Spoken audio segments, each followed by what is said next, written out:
Hola, buenos días, yo soy Mario Bárcenas y daré la introducción al tema del reciclo. Para empezar, ¿qué es el reciclo? Es el nuevo régimen fiscal del SAT que entró en vigencia el 1 de enero del 2022 y que ofrece algunas facilidades para los nuevos y actuales emprendedores, principalmente hablando de personas físicas, pero también aplica para lo que son personas morales. Tiene beneficios interesantes. Por ejemplo, para personas físicas, las facturas que se emitan bajo este régimen podrán participar en el sorteo del Buen Fin que ofrece el SAT. Para personas morales, pagarán su impuesto de renta calculando la diferencia entre lo que efectivamente cobre contra lo que efectivamente pague, sin tomar en cuenta las ventas y compras en parcialidades o diferidas. Ahora bien, ¿cuáles son los sujetos obligados al reciclo? Bueno, serían las personas morales residentes en México únicamente constituidas por personas físicas, cuyos ingresos totales en el ejercicio inmediato anterior no excedan de la cantidad de 35 millones de pesos, o las personas morales residentes en México únicamente constituidas por personas físicas que inicien operaciones y que estimen que sus ingresos totales no excederán de la cantidad referida. ¿Cuándo se abandona el reciclo? Bueno, se abandona cuando los ingresos obtenidos por el contribuyente en el periodo transcurrido desde el inicio del ejercicio y hasta el mes en que se trate excedan de la cantidad señalada, que serían los 35 millones. Y bueno, para esto el contribuyente dejará de aplicar lo dispuesto en este capítulo y tributará en los términos del título 2 de esta ley. Que bueno, primero hay que aclarar algo, y es que a partir del ejercicio siguiente se realizará este proceso, porque ya sea que supere el límite en mayo, en junio o en agosto, tendrá que seguir tributando en reciclo hasta que termine el ejercicio. Y bueno, ¿cuáles son los sujetos no contribuyentes de reciclo? Bueno, no tributarán conforme a este capítulo las personas morales cuando uno o varios de sus socios accionistas o integrantes participen en otras sociedades mercantiles donde tengan el control de la sociedad o de su administración, los contribuyentes que realicen actividades a través de fideicomiso o asociación en participación, los que tributen en el título 2, que son instituciones de crédito, régimen opcional de grupos de sociedades, los coordinados, agropecuario, los contribuyentes con fines no lucrativos, también serían los que tributen conforme al título 7, que son las sociedades cooperativas de producción. Y bueno, también dejarían de tributar conforme a este capítulo, pues aquellos que tengan que hacer el abandono obligado de reciclo, que son los que superan los 35 millones y por ende ya no pueden continuar. Y eso sería todo por mi parte, muchas gracias. Hola compañeros, mi nombre es Alexis y vamos a tocar el siguiente punto que son los ingresos acumulables. El artículo 207 señala que los ingresos se considerarán acumulables en el momento en el que sean efectivamente percibidos, esto es base flujo de efectivo.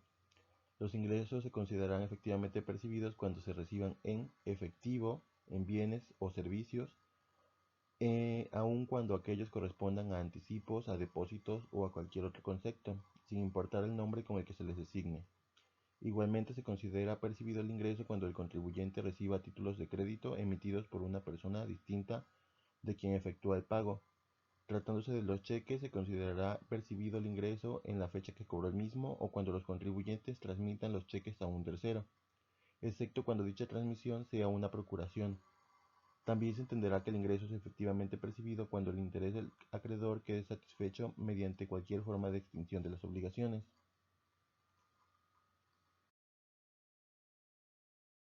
Se considerará la condonación de deudas a cargo se considerarán acumulables cuando la diferencia que resulte de restar el principal actualizado por inflación del monto de la quita, condonación o la remisión, siempre y cuando la liquidación total sea menor al principal actualizado y se trate de quitas, condonaciones o remisiones otorgadas por instituciones del sistema financiero.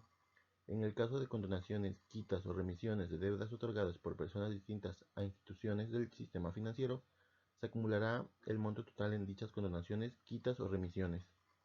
En el caso de enajenación de bienes que se exporten, se deberá acumular el ingreso cuando sea efectivamente percibido, y si el ingreso no se percibe dentro de los 12 meses siguientes a aquel en el que se realiza la exportación, se deberá acumular el ingreso transcurrido dicho plazo.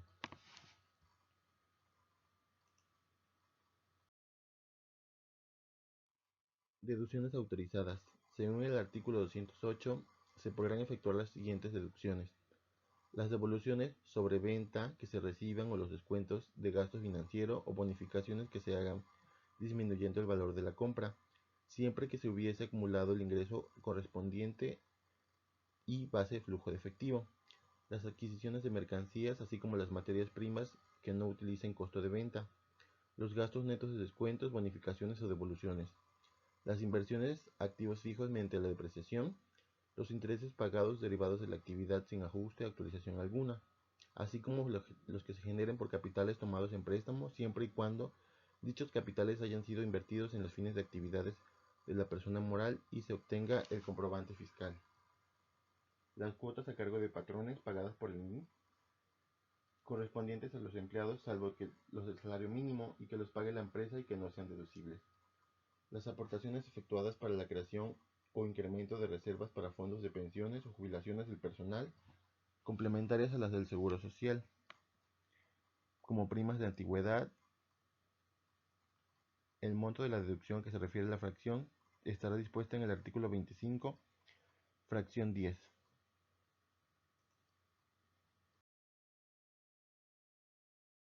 Deducción autorizada. Las aportaciones efectuadas para la creación o incremento de reservas para fondos de pensiones y jubilaciones no referidas en las prestaciones laborales o prestaciones de previsión social de personal, complementarias en la que establece la ley del Seguro Social, y primas de antigüedad constituidas en los términos de esa ley.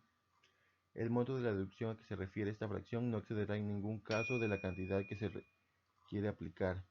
El factor de 0.47 de la aportación realizada en el ejercicio que se trate, y el factor 0.56 cuando las prestaciones otorgadas por los contribuyentes a favor de sus trabajadores sean ingresos exentos para dichos trabajadores y que no disminuyan al respecto por las otorgadas del ejercicio fiscal inmediato anterior.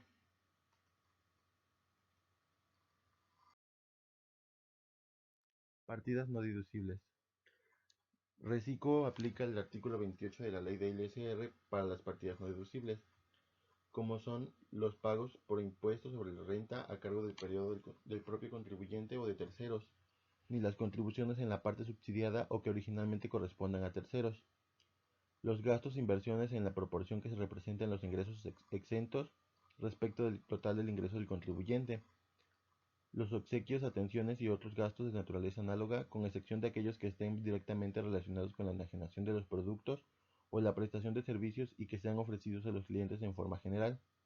Los gastos de representación, los viáticos o gastos de viaje en el país o en el extranjero cuando no se destinen al hospedaje, alimentación, transporte, uso o goce temporal de automóviles y pago de kilometraje de la persona beneficiaria del viático, o cuando se apliquen dentro de una faja de 50 kilómetros que circunde el establecimiento del contribuyente.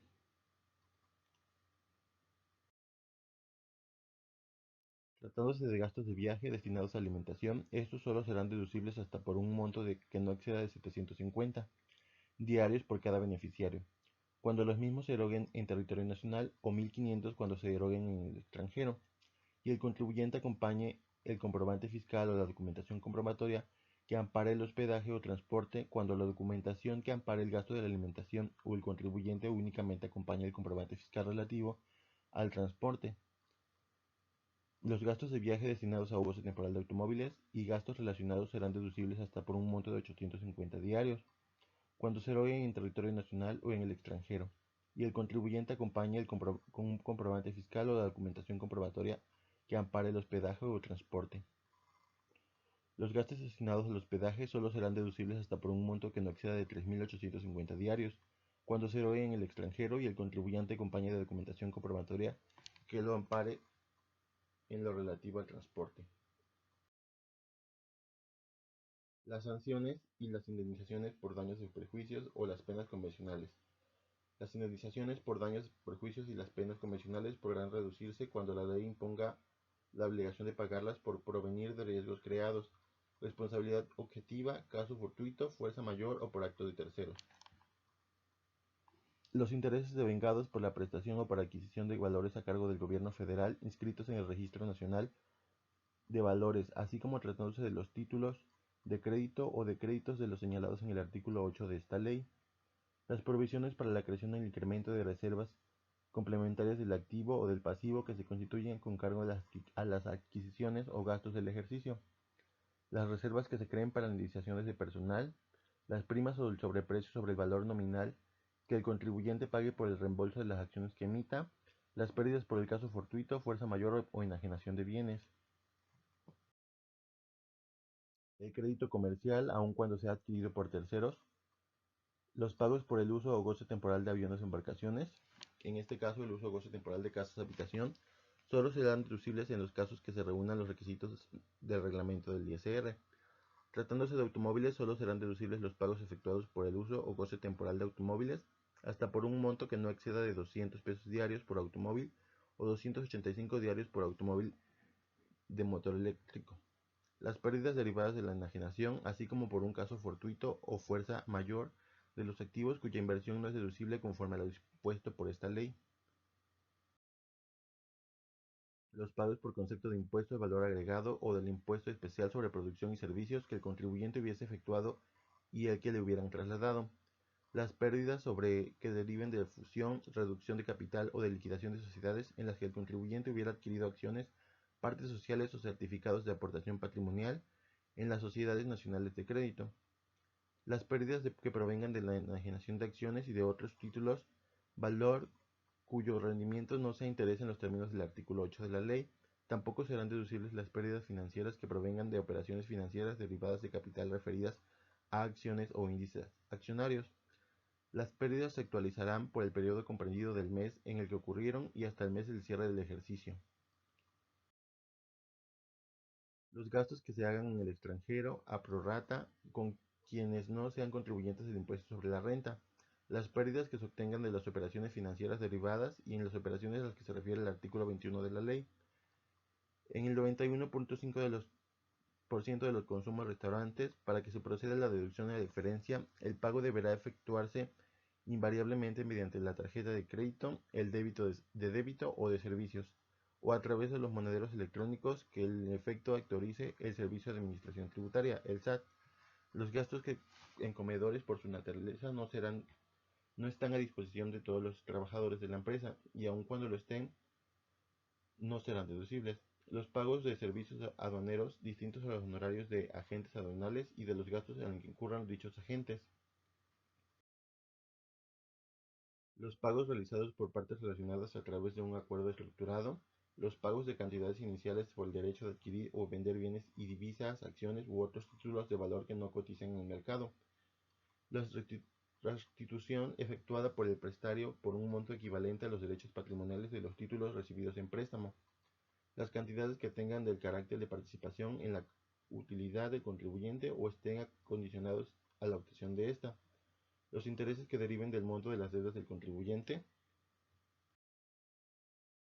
los anticipos por las adquisiciones de las mercancías, materias primas, productos semiterminados o terminados o por los gastos relacionados directa o indirectamente por la producción o la prestación de servicios, los pagos efectuados por el contribuyente que también sean deducibles para un miembro del mismo grupo o para el mismo contribuyente en un país o jurisdicción en donde también sea considerado residente fiscal o residencia fiscal, los pagos que a su vez sean ingresos exentos para el trabajador, los intereses netos del ejercicio que excedan del monto que resulte de multiplicar la utilidad fiscal ajustada por un 30% y por último los pagos que se realicen en los supuestos señalados en el artículo 15d, primer y segundo párrafo del Código Fiscal de la Federación. Hola, mi nombre es Mayra y vamos a seguir hablando sobre el régimen simplificado de confianza y ahora vamos a hablar sobre la depreciación. Ok, en este régimen se contempla un incremento sobre algunas tasas de la depreciación en los activos para que las pequeñas y microempresas se puedan continuar incentivando. En el caso del inmobiliario y equipo de oficina se va a permitir una deducción anual del 25%. Y para las computadoras personales y portátiles, la tasa que se va a proponer es del 50% anual. Así las personas morales podrán terminar de deducir esta compra en 2 años y no en 3 como se hacía en el 2021. En el caso de las inversiones en maquinaria para el sector restaurantero, se va a proponer una tasa del 33% en lugar del 20%.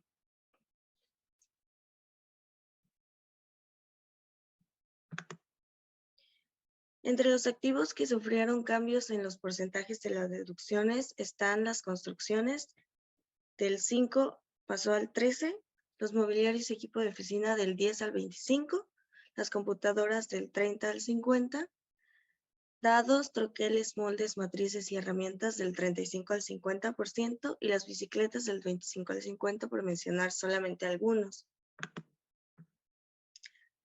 En las deducciones, el procedimiento para el cálculo del IVA no sufre modificaciones ni se simplifica con el reciclo. En el nuevo régimen se tiene que determinar el impuesto calculando el IVA causado y el IVA acreditable cumpliendo con los requisitos establecidos en la ley del IVA, como normalmente siempre se ha hecho. Uno de los principales requisitos es que el impuesto pagado corresponda a conceptos que son deducibles para efectos del ISR. Lo anterior implica, entre otras cosas, que se deben conservar los comprobantes fiscales de los gastos y realizar los pagos mediante los medios de pago autorizados, y realizar las retenciones y enteros del impuesto y llevar la contabilidad. En este régimen, aparte de hacer la declaración anual, se van a hacer declaraciones mensuales, y estas las representan las personas físicas y está obligado a declarar el impuesto sobre la renta y el impuesto al valor agregado, enterando sus pagos mensuales o definitivos. Los contribuyentes van a determinar los pagos mensuales considerando el total de ingresos que van a percibir por las actividades que se refieren al primer párrafo de este artículo y estén amparados por los comprobantes fiscales digitales por Internet efectivamente cobrados sin incluir el impuesto al valor agregado y sin aplicar deducciones alguna. Estas se van a hacer a más tardar el 17 del mes inmediato. Y la declaración, también, como ya lo mencioné, también se va a hacer la declaración anual según el artículo 113. Y no se van a considerar deducciones. Y el impuesto, como ya mencioné anteriormente, pues este se calcula sobre los ingresos que se perciban. Aquí tenemos una tablita donde dice que el monto de los ingresos amparados por comprobantes fiscales efectivamente cobrados sin IVAs de hasta 25,000 va a ser del 1%. 50,000 va a ser del 1.10%, 83,333.33 va a ser de 1.50, 208,333.33 va a ser del 2% y 3,500,000 va a ser del 2.50%. Aquí también tenemos otra tabla donde está un pequeño ejemplo. Si tú recibes 15,000 pesos, la tasa que tienes que pagar es del 1%. Por lo tanto, lo que vas a terminar pagando al mes son 150 pesos. Si recibes 25,000, sigues pagando el 1% y van a ser de 150,000. Por eso esta dicen que es una opción muy buena ahorita, porque realmente pues terminas pagando muy poco a comparación de otros regímenes. Por ejemplo, aquí en la tablita de abajo tenemos una comparativa sobre el régimen de confianza y las personas físicas con actividades empresariales y profesionales. Va a ser el mismo ejemplo que tenemos de 15,000 mensuales. Como ya dijimos, el impuesto pues sería de 150 pesos. En cambio aquí, en personas físicas con actividades empresariales y profesionales, el impuesto ya calculado sería de 1,762.84. Si se dan cuenta, pues sí es bastante la diferencia que existe. De igual forma, aquí hay otros ejemplos. Por ejemplo, en el último, que es de 3,500,000, con el régimen de confianza nada más pagarías 87,500. Y en las personas físicas vas a pagar 1,213,181.14. La diferencia sería de 1,125,681.14.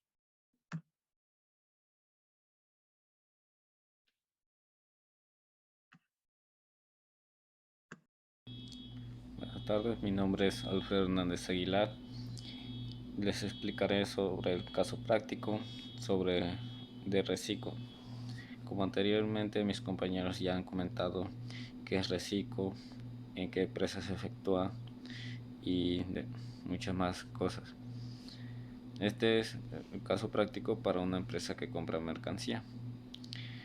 Supongamos que si la empresa compra mercancía por 15 millones y obtiene unos ingresos por 25 millones al venderlas, y lo cual obtenemos una utilidad bruta de 10 millones menos los gastos de 3 millones, obtenemos una utilidad antes del ISR de 7 millones, lo cual aplicamos una tasa del 30% del ISR, lo cual se aplica en el artículo 9. Nos da un resultado de 2.10 millones. Esto es para el 2021, cuando la empresa todavía no efectúa el reciclo, el régimen simplificado de confianza. Y para el mismo ejemplo lo realizamos para la empresa ya efectuando el régimen simplificado de confianza, reciclo. Si ponemos los mismos datos, por ejemplo, compra de mercancía por 15 millones, un precio de venta de 25 millones y los mismos gastos de 3 millones, pero para que la empresa ya no tenga ya no realice pagos tan altos, al finalizar el año decide hacer unas compras adicionales de 7 millones, lo cual nos dará una utilidad bruta de 3 millones, y así la empresa tendría una utilidad antes del ISR de 0 y el pago sería de 0. Esto sería para evitar los pagos, y así la utilidad la tendrías en almacenes. Esto no se podía realizar en el 2021 porque no es deducible las compras que se obtienen en el almacén. Solo son deducibles la mercancía que es vendida, y en cambio el reciclo tiene esos beneficios de que si tienes mercancía en los almacenes sí es deducible, y así evitas los pagos tan altos.